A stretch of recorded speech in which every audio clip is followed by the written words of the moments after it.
In this final pronoun lesson, we will quickly cover indefinite pronouns. So here are some of the more commonly used indefinite pronouns. Alguien, algo, nadie, nada, cada, quien quiera, cualquier, and cualquiera. Now these pronouns are singular and do not have separate masculine or feminine forms, but you can use cualesquiera as the plural form of cualquiera. Cada persona tiene que trabajar. Algo no está bien. These indefinite pronouns do vary according to gender and number.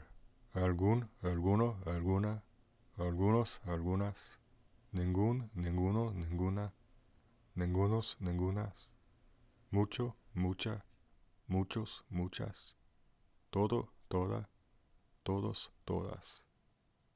So one example, muchas mujeres están aquí. Mujeres is feminine and plural, so muchas is also feminine and plural.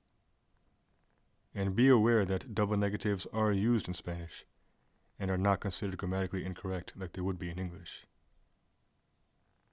No confío en nadie. I do not trust anyone.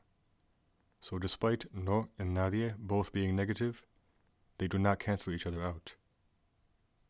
Él no está haciendo nada. He is not doing anything.